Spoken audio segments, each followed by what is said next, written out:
Good morning friends. आपने thumbnail में देख लिया होगा कि आज हम डिस्कस करने वाले हैं 194Q जो न्यूली इंसर्टेड सेक्शन है टीडीएस की और टीसीएस के बारे में भी हम यहाँ पे थोड़ा बहुत चर्चा करेंगे। इससे पहले मैं एक वीडियो बना चुका हूँ, लेकिन कई लोगों को अभी भी कन्फ्यूजन था और कई सारी चीज़ें यहाँ पे और डिस्कस करनी रह गई थी।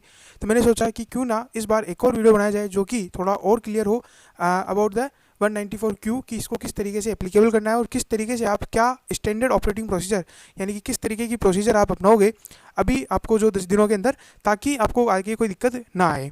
तो चलिए स्टार्ट करते हैं अपना वीडियो। और अगर अभी तक आपने हमारे चैनल को सब्सक्राइब नहीं किया है तो सबसे पहले हमारे चैनल को सब्सक्राइब कर लिए, साथ ही साथ इस वीडियो को पूरा देखिएगा ताकि आपको 194Q एज वेल एज जो 206C है वो भी आपको अच्छे से समझ में आए।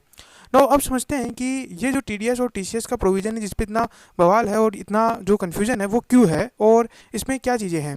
तो देखिए, सबसे पहली बात इसका अगर मैं इंट्रोडक्शन फेज बताऊं तो मैं आपको बताता हूं कि 1 जुलाई 2021 से हमारे यहाँ पे यानी कि इंडिया में 194Q आने वाली है और उसमें टैक्स लगने वाला है, जस्ट ए मिनट, टैक्स लगने वाला है टीडीएस के रूप में 0.1%। और ये जो टीडीएस है ये एप्लीकेबल होगा ऑन ऑल द बायर जिसकी जो टर्नओवर है वो 10 करोड़ से ऊपर चला जाएगा प्रीसीडिंग फाइनेंशियल ईयर में। ठीक है, अब उनको क्या करना है, उनको अपने जो परचेज करते हैं उन पे उन बायर्स को टीडीएस डिडक्ट करना है। कब डिडक्ट करना है? जब 50 लाख से ज़्यादा का वो परचेज करते हैं गुड्स। अब समझते हैं कि ये इतना कन्फ्यूजिंग तो है नहीं, तो ऐसे में इसको इतना कन्फ्यूजन क्यों बनाया जा रहा है। तो यहाँ पे थोड़ा सा कंप्लाइंस बर्डन आ गया है क्योंकि सेम जो ये चीज़ है ये 2020 में भी लाई गई थी, लेकिन in the form of TCS लाई गई थी। मतलब क्या सर? मतलब ये कि 2020 में यानी कि जब फाइनेंस एक्ट 2020 आया था तब भी 1 अक्टूबर 2020 से ही टीसीएस एप्लीकेबल हो रहा था। और वो टीसीएस एप्लीकेबल कब हो रहा था कि जब कोई सेलर जिसका जो टर्नओवर है अगर वो 10 करोड़ से ऊपर चला जाता है, ऐसी सिचुएशन में उसको टीसीएस जो है वो कलेक्ट करना था। और वो जो टीसीएस जो कलेक्ट करना था वो भी सेम अमाउंट यानी कि 50 लाख से ऊपर होने पर ही टीसीएस कलेक्ट करना था एट द सेम रेट 0.1%। तो चलिए इसको एक डायग्रामेटिक फॉर्म में मैं आपको समझाता हूँ। तो ये हमारा एक डायग्राम हम बना सकते हैं। यहाँ पे मान लीजिए कि ये है हमारा बायर और ये है हमारा सेलर। नो यहाँ पे अब यहाँ पे क्या एप्लीकेबल था और किस तरीके से था आप ये समझिए।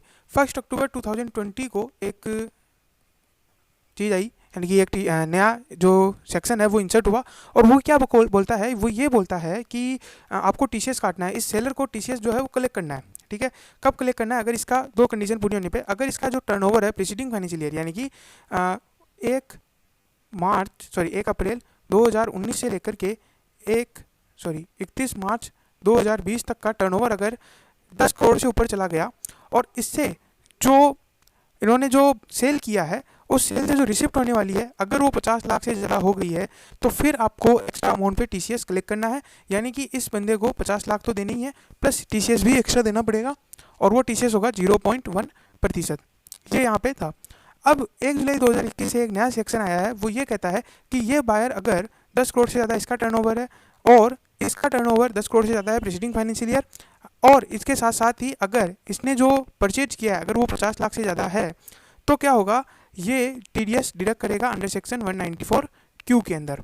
और ये अमाउंट है 0.1%, सेम यहाँ पे जो 0.1% था। अब यहाँ पे देखिए दिक्कत क्या हो रही है कि मान लीजिए इस सेलर के ऊपर ऑलरेडी टीसीएस कलेक्ट कर रहा था ये, अब ऐसे में अगर वही सेम अमाउंट अगर अब बायर आ गया है तो अब बायर को भी टीडीएस डिडक्ट करना पड़ेगा। तो यहाँ पे लोगों को कन्फ्यूजन है और शायद आपको भी हो सकता है कि क्या यहाँ पे at the same time TCS और टीडीएस दोनों एप्लीकेबल होंगे या कौन सी चीज़ प्रिवेल करेगी, क्या टीसीएस काटना पड़ेगा या टीडीएस काटना पड़ेगा। तो इसके लिए वन बाय वन हम इन सारी चीज़ों को देखते हैं और हम समझते हैं कि आपको इस तरीके से किस तरीके से आप बच सकते हो इस सिचुएशन में। तो सबसे पहले हम लीगल प्रोविजन देखते हैं जो मैं आपको वैसे एक बार समझा चुका हूँ, बट फिर भी मैं आपको एक बार बता देता हूँ कि टीसीएस प्रोविजन 2061H के अंदर बताया हुआ है अंडर सेक्शन 206C और सबसेक्शन 1H। इसमें बताया गया है कि अगर कोई भी सेलर जो कंसिडरेशन रिसीव कर रहा है, ठीक है, यहाँ पे उसको सेल से कोई मतलब नहीं है, अगर वो कंसिडरेशन रिसीव कर रहा है चाहे वो एडवांस रिसीव करे या पिछला बकाया भी रिसीव कर रहा है। ठीक है, मान लीजिए कि इस साल आपने केवल 25 लाख का माल बेचा है, एज ए सेलर आप सोच के देखिए, अगर आपने केवल 25 लाख का माल बेचा है और आपका 25 लाख जो है एडवांस आता है और चलो मान लीजिए 24 लाख एडवांस आता है और 1 लाख आपका पिछला बकाया आता है, तो यहाँ पे आपका जो वो है वो 50 लाख हो गया। दैट मीन्स अब आपको टीसीएस की कंप्लाइंस जो है वो करनी पड़ेगी।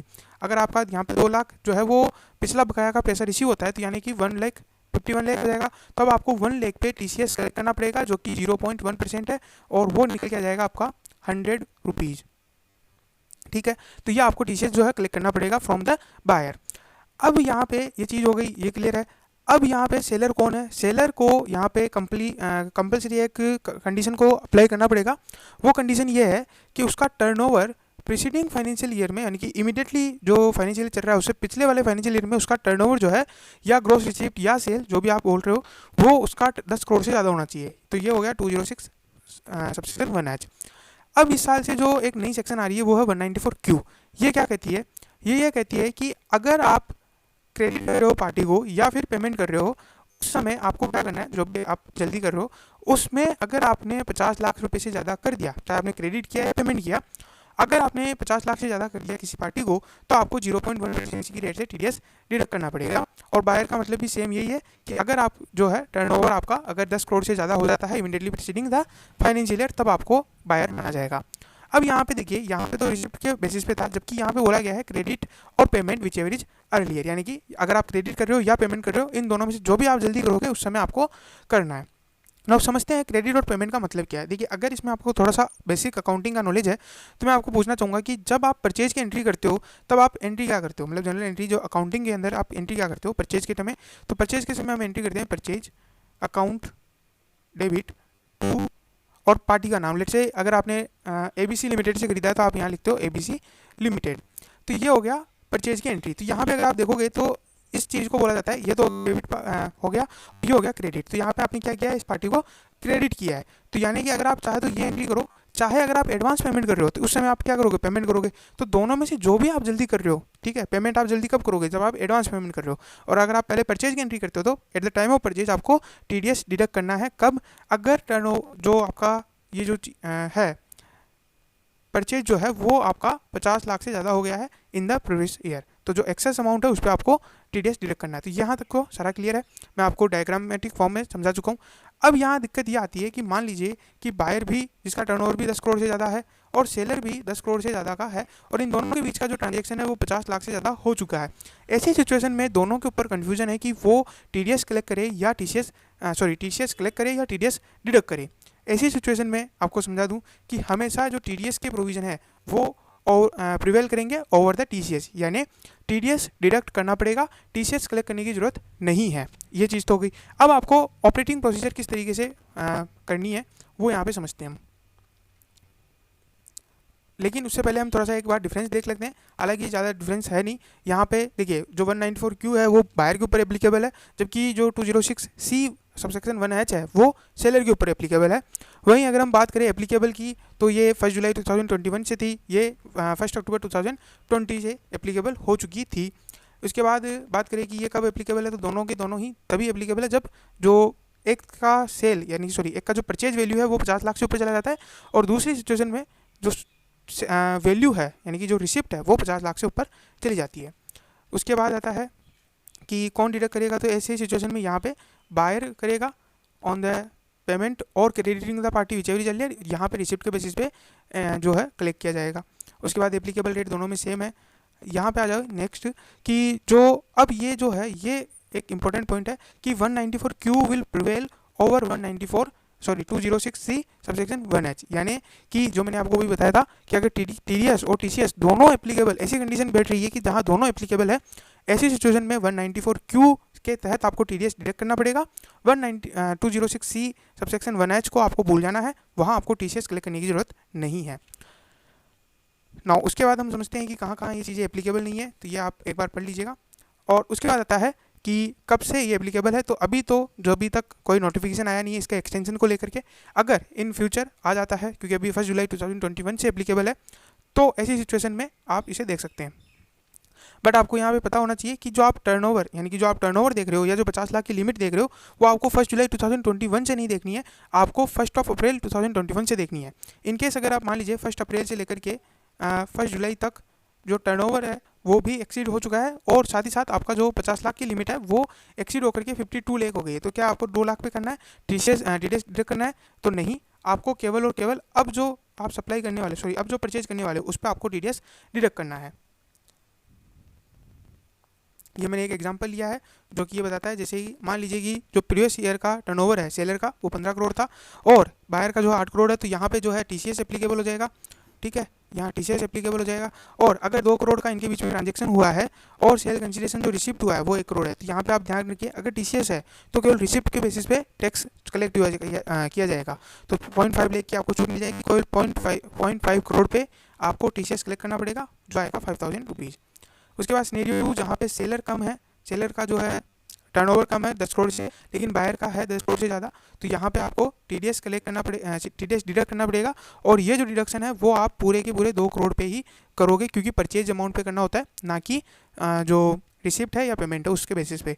तो जो भी आपने परचेज किया उसके ऊपर आप 0.1% से टीडीएस डिडक्ट करोगे, जो कि 1.5 CR पे 15,000 रुपये आएगा। उसके बाद आता है सिनेरियो 3, ये बहुत इंपॉर्टेंट है कि जहाँ पे दोनों का ही टर्नओवर जो है बायर और सेलर दोनों का ही 10 करोड़ से ऊपर चला गया है।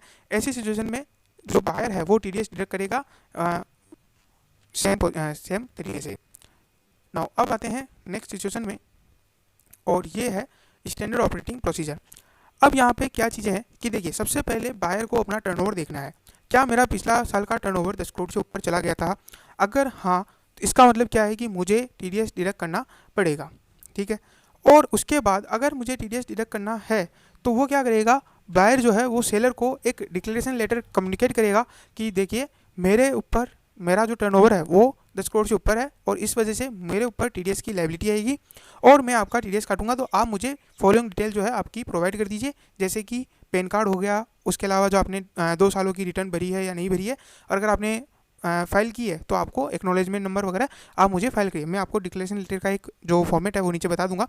तो उस तरीके से आपको डिक्लेरेशन लेटर देना पड़ेगा हर एक सेलर को कि अब आपको टीसीएस कलेक्ट करने की ज़रूरत नहीं है, मैं खुद, क्योंकि मैं खुद एलिजिबल हूँ टीडीएस डिडक्ट करने के लिए, तो मैं खुद आपका टीडीएस जो है डिडक्ट कर लूँगा।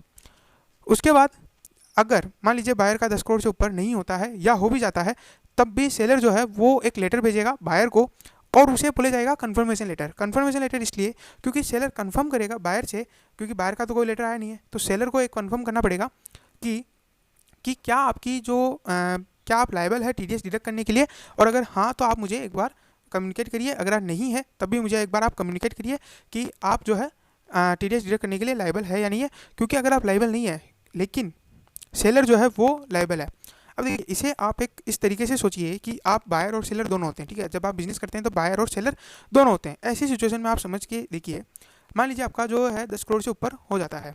ठीक है, अब आप सेलर है तो आप क्या करेंगे, कन्फर्मेशन लेटर भेजेंगे। ठीक है, कन्फर्मेशन लेटर किसको बोलेंगे, आपके जितने भी बायर है, ठीक है, आपके जितने बायर है, क्योंकि आप सेलर है तो आप जितने भी आपके बायर हैं उन सबको भेजेंगे और उनको बोलेंगे कि देखिए मेरा जो टर्नओवर है प्रीसीडिंग फाइनेंशियल ईयर का वो 10 करोड़ से ऊपर था, इस वजह से मेरे ऊपर टीसीएस की लायबिलिटी आ गई है। अब चूंकि मेरे पास टीसीएस की लायबिलिटी आ गई है और अगर आपका टर्नओवर भी 10 करोड़ से ऊपर है तो आप कंफर्म कर दीजिए, ताकि आपके ऊपर लायबिलिटी रहेगी टीडीएस डिडक्ट करने की। ठीक है, इस तरीके से आप कंफर्मेशन लेटर भेजेंगे। और अगर आपका टर्नओवर प्रीसीडिंग फाइनेंशियल ईयर में 10 करोड़ से ऊपर नहीं है तो फिर मैं आपका टीसीएस जो है वो कलेक्ट करूँगा। सिमिलरली अगर आप बायर हैं तो आप अपने सेलर को डिक्लेरेशन भेजिए कि मैं ही टीडीएस डिडक्ट करने वाला हूँ, आपको टीसीएस कलेक्ट करने की ज़रूरत नहीं है। ठीक है, इस तरीके से आपको कम्युनिकेट करना है। उसके बाद अगर हम बात करें कि कोई प्रपोज्ड बायर और प्रपोज सेलर है, यानी कि अभी तक आपका कोई बायर नहीं है, अभी तक सेलर नहीं है, अब वो आपका बायर और सेलर बनने वाला है। ठीक है, इस साल आपकी नई पार्टी आने वाली है, तो जैसे ही कोई भी अगर आप देखिए अगर आप बाई करने वाले हो तो जैसे ही आप उसे परचेज ऑर्डर भेजोगे उसी समय उसको डिक्लेरेशन लेटर भी आप भेज दीजिए कि मेरा जो टर्नओवर है वो 10 करोड़ से ऊपर है। तो जब आप परचेज ऑर्डर के हिसाब से माल भेजो और इन्वॉइस भेजो तब आप उस पर टीसीएस लगा के मत भेजना, मैं खुद उस पर टीडीएस जो है डिडक्ट करूँगा। इस तरीके से आप उसे डिक्लेरेशन लेटर भेज सकते हो। सिमिलरली अगर आप सेलर हो तो आपके पास परचेज ऑर्डर आया होगा, परचेज ऑर्डर में अगर उसका डिक्लेरेशन लेटर आया है तब तो ठीक है, नहीं आया है तो आप उसे एक बार कन्फर्मेशन लेटर भेज दीजिए कि मेरा जो है टर्नओवर वो 10 करोड़ से ऊपर था प्रीसीडिंग फाइनेंशियल ईयर में, इस वजह से मैं आपका जो टीसीएस है वो कलेक्ट करूँगा ऑन द रिसिप्ट, तो आप मुझे एक्स्ट्रा पेमेंट करिएगा। ठीक है, इस तरीके से आप भेज सकते हैं। अब इसका हम फॉर्मेट देख लेते हैं। ये है फॉर्मेट, मैं इसको एक बार आप इसको स्क्रीनशॉट ले सकते हैं और नहीं तो मैं आपको इसको नीचे जो है अटैच करवा दूंगा। आप चाहो तो मेरी वेबसाइट है www.casubhamjain.com से, ठीक है, शुभम जैन, तो वहाँ से भी आप इस चीज़ को देख सकते हो। मैं पूरा आर्टिकल वहाँ पे डालने वाला हूँ, तो आप वहाँ से भी ये चीज़ निकाल सकते हो। नो अब आता है कि आप बायर जो है वो डिक्लेरेशन कैसे भेजेगा। तो डिक्लेरेशन उसको इस तरीके से भेजनी है। सबसे पहले वो अपना जो भी सेलर का पता है, सप्लायर का, उसका पता लिखेगा, सब्जेक्ट वगैरह लिखेगा, डियर सर। फिर वो लिखेगा कि मेरा टोटल सेल पिछली फाइनेंशियल ईयर में 10 करोड़ से ऊपर हो गया है, इस वजह से मेरे ऊपर फाइनेंस एक्ट 2021 के हिसाब से 194Q एप्लीकेबल है और मैं आपका TDS जो है डिडक्ट करूँगा अगर हमारा जो सप्लाई है वो 50 लाख से ऊपर हो जाता है। अगर अब आपको क्या करना है, अब आपको 3 चीज़ें प्रोवाइड करनी है। सॉरी, आपको नहीं, मतलब वो बायर को बोलेगा कि अब आपको कुछ चीज़ें प्रोवाइड करनी है। पहली बात कि आपको TCS कलेक्ट नहीं करना है, पहली बात। दूसरी बात, आपको अपना पेन अकाउंट जो पेन नंबर है वो मुझे बताना है। अगर आप नहीं बताते हैं तो आप मुझे मैं आपसे हाई रेट पे TDS डिडक्ट करूँगा। उसके बाद वो बताएगा कि जो आपने क्या 2 साल की रिटर्न 1920 और 2021 के लिए रिटर्न भरी है या नहीं। अगर आपने भरी है तो आप मुझे उसका एक्नॉलेजमेंट नंबर और फाइलिंग डेट आप भेज सकते हो, जिसे मैंने नीचे इंक्लोज किया है। और उसके बाद आप बताओगे कि क्या आपका पेन और आधार लिंक है। अगर आप इंडिविजुअल है तो इन केस ऑफ इंडिविजुअल, देखिए आप अगर आपको पता है कि सामने वाली जो पार्टी है वो कंपनी है तो आप ये लाइन छोड़ सकते हैं। अगर आपको पता है सामने वाला बंदा इंडिविजुअल है तो आपको ये लाइन ऐड करके चलना है कि क्या आपका पेन और आधार एक दूसरे से लिंक है अंडर रूल 114AAA। ये तीनों चीज़ें होने के बाद आप उसे बताओगे कि आपको एक डेट दी जाएगी, ठीक है, कि इस दिन तक आप हमारा जो रिप्लाई है वो कर दीजिए। लेट्स से अगर आप आज उसको नोटिस सेंड कर रहे हो तो आप अपने हिसाब से कोई भी एक डेट सेलेक्ट कर सकते हो। उस हिसाब से आप उनको बता सकते हो कि इस डेट तक आप मुझे ये सारी इन्फॉर्मेशन प्रोवाइड कर दीजिए। और उसके बाद आप ये कन्फर्म करोगे कि मैं चूँकि TDS डिडक्ट कर रहा हूँ तो ऐसी सिचुएशन में आपको TCS कलेक्ट करने की ज़रूरत नहीं है। और साथ ही साथ आप कन्फर्म भी करिए कि आपने इन 2 सालों की रिटर्न जो है वो फाइल की है। जब ये सारी चीज़ें हो जाती है आप इस तरीके से इनका इनक्लोज वो बना सकते हैं टेबल, जहाँ पे वो एक्नॉलेजमेंट नंबर और फाइलिंग डेट डाल करके आपको भेज सकते हैं। और उसके बाद में यहाँ पे आप एक नोट दे सकते हैं कि अगर आप टाइम पे रिप्लाई नहीं करते हैं और कोई भी फाइनेंशियल लॉस होता है आपकी इस गलती की वजह से या नॉन कंप्लाइंस की वजह से, तो वो सारा जो लॉस है वो आपके द्वारा भुगतान किया जाएगा। मैं इसके लिए लायबल नहीं रहूँगा और साथ ही साथ आपके कॉपरेशन की मैं जो है उम्मीद करता हूँ। और इस तरीके से आप ये लेटर भेज सकते हो। उसके बाद जैसे ही लेटर सेलर के पास आएगा, सेलर जो है, अगर आप सेलर है तो जैसे ही आपके पास अगर ऐसा कोई लेटर आता है तो आप उसका रिप्लाई कैसे कर सकते हो।